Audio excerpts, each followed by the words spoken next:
Bueno, vamos a continuar ahora con la estructura cuaternaria. Bien, para que una proteína adopte una estructura cuaternaria se deben cumplir dos requisitos. Primero, que esté formada por dos o más subunidades monoméricas. Bien, o sea, dos o más cadenas polipeptídicas. Y segundo, que las uniones sean de tipo no covalente que las puedan estabilizar. Entonces, las estructuras cuaternarias se van a estabilizar por enlace puente hidrógeno, por enlace iónico y por fuerzas de Van der Waals. Significa que enlaces covalentes, por ejemplo el disulfuro, no entra. Yo les dibujé en la transparencia la vedette, digamos que es la hemoglobina, que es una de las proteínas que posee estructura cuaternaria, donde, si ustedes se ponen a ver, hay un átomo de hierro central y tiene 4 subunidades monoméricas, bien, que se unen mediante un complejo de coordinación al átomo de hierro. Bien.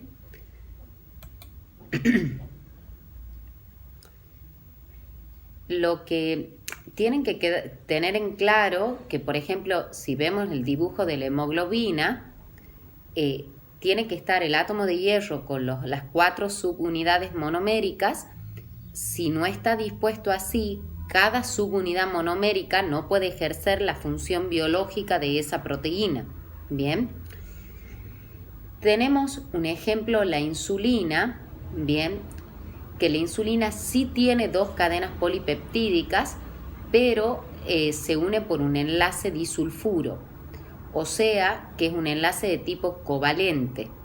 Entonces no forma estructura cuaternaria, sino lo que tiene es una estructura de tipo terciaria, porque recuerden que para la cuaternaria se tienen que cumplir los dos requisitos, bien, que haya 2 o más subunidades monoméricas, pero que también no haya uniones de tipo covalente.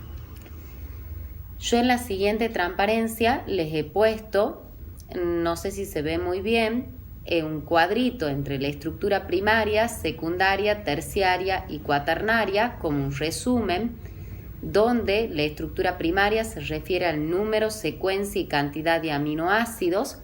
Bien, cada proteína contiene o tiene una única estructura primaria y el enlace que le estabiliza es el enlace o unión peptídica.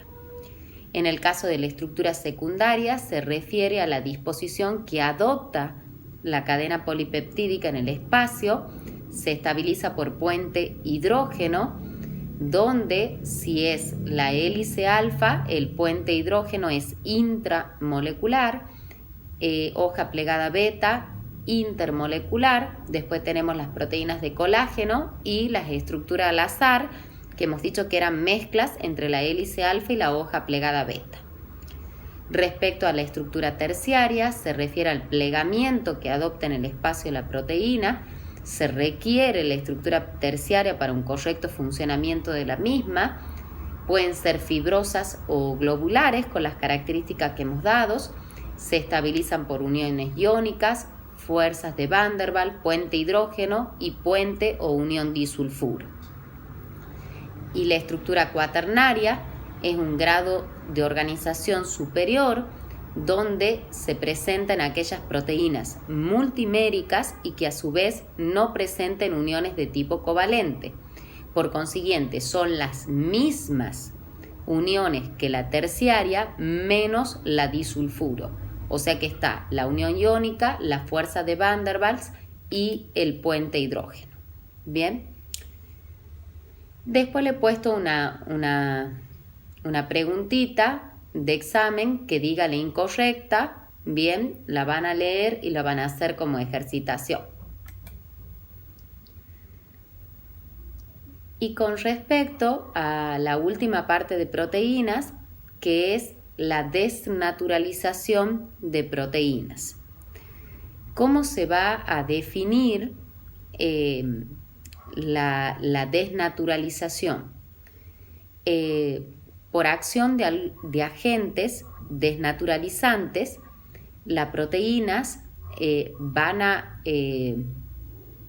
perder su funcionalidad biológica. ¿Por qué?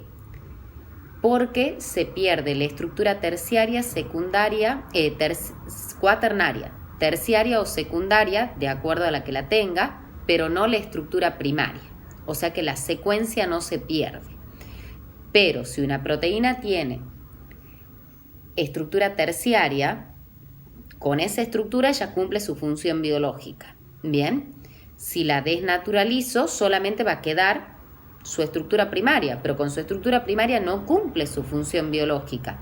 Hay una sola proteína que es funcionalmente activa biológicamente, que si no me equivoco es la ACTH, que es una hormona que actúa a nivel suprarrenal, que es la única que conserva estructura primaria y funcionalidad biológica. De ahí la mayoría tiene secundaria, terciaria o cuaternaria. Bien, a ver, ¿cuáles son esa acción de los agentes denaturalizantes? Puede ser reversible o irreversible.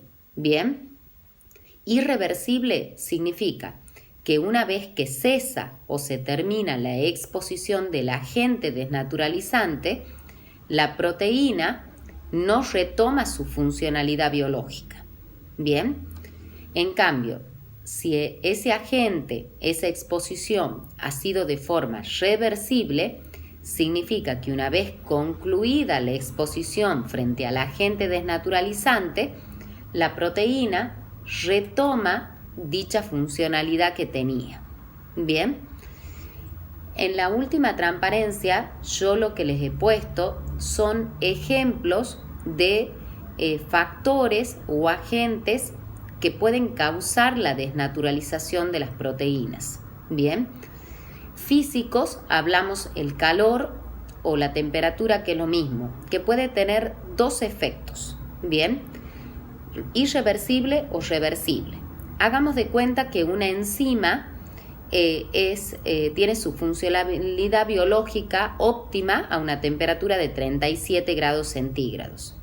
Y yo la expongo, por ejemplo, a 42 grados centígrados durante 3 minutos. Bien, cuando cesa la exposición a ese agente desnaturalizante, esa proteína va a retomar su funcionalidad biológica. En cambio, si yo a esa proteína, a esa enzima que tiene una funcionalidad biológica 37, les pongo a 120 grados centígrados durante media hora, lo más probable es que cuando concluya la exposición a ese agente desnaturalizante, la enzima no adquiera nuevamente su estructura terciaria, que es la que le confiere su funcionalidad biológica. Las radiaciones X o gamma siempre causan un efecto irreversible. Agentes químicos pueden ser ácidos fuertes, por ejemplo, si se coloca ácido nítrico o ácido clorhídrico concentrado, por ejemplo, puede ser un efecto de, si le pongo una solución muy diluida durante poco tiempo, puede ser reversible. El efecto del pH también es igual que el de la temperatura, irreversible o reversible. Por ejemplo, hagamos de cuenta, siempre tomo como ejemplo las enzimas.